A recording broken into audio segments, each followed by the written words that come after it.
투자는요, 크게 시세 차익형, 그 다음에 임대 수익형을 이렇게 구분해 봤잖아요. 임대 수익형은 내가 투자를 해서 월세를 이렇게 따박따박 나오는 고정적인 월세가 나오는 걸 투자하는 거고, 시세 차익형은 내가 투자를 해서 얼마의 차익을 버는 거. 일반적으로는 뭐 시세 차익을 보는 거잖아요.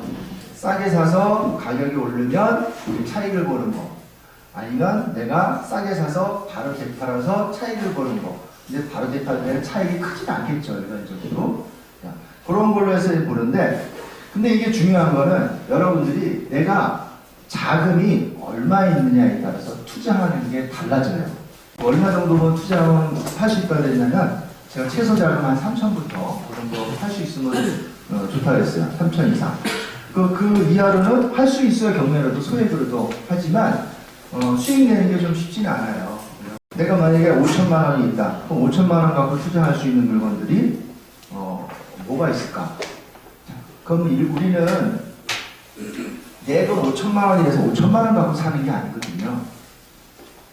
그 대출을 받잖아요. 대출 받으시잖아요. 경매는 대출 받으시는데 낙찰가의 80%까지 대출이 나와요. 최대.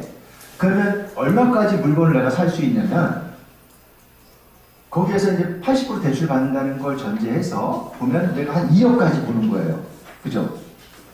2억. 그러면 2억에서 80% 대출 받으면 2, 8이 16, 1억 6천을 대출 받고 4천이잖아요. 그럼 내 돈 5천인데 1천만 원은 뭐 하냐?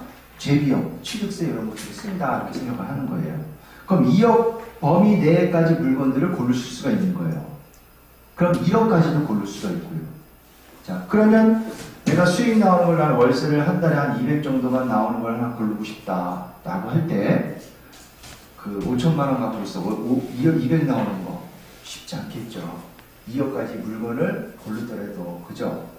그럴 땐 내가 목표는 난 안정적으로 따박따박 200 이상 나오는 월세를 받는 게 목표야. 직장 생활 그래도 하면서 하면 내가 여윳돈이 있을 거고 좀 더 목표를 든다면 월세가 한 500만 원씩 나오는 고정적인 부동산을 하나 하면은 좋겠어. 이게 내 목표야. 그러면 내가 지금 자금은 5천만 원이에요. 그 5천만 원 갖고 할 수 있는 게 좀 어렵겠죠. 불가능하지 사실. 그럴 때는 어떻게 해야 돼요? 5천만 원 갖고. 시드머니를 좀 더 불리는 거예요. 불리는 투자를 해야 돼요. 그럼 5천만 원 투자할 수 있는 건 좀 더 차익을 보는 물건이 있죠. 그러면 예를 들어서 빌라를 시세가 1억인데 한 6천만 원짜리, 7천만 원짜리를 낙찰 받아요. 5천만 원 갖고 충분하겠죠? 대출받아서? 그럼 그걸 다시 한번 8천만 원에 팔아요. 그럼 한 2천만 원의 차익을 받았어요. 그럼 내가 5천만 원에서 2천만 원이 늘었어요. 순수익이. 그럼 7천만 원에 불렸죠. 또 하나에서 한 1억이 모였어요. 그럼 좀 더 시드머니가 모여지면 그거 갖고 좀 더 수익 낼 수 있는 물건을 할 수 있는 가능성이 높아지겠죠. 그거예요. 여러분들이 자금이 얼마 있느냐에 따라서 투자하는 방식이 다르다는 거예요.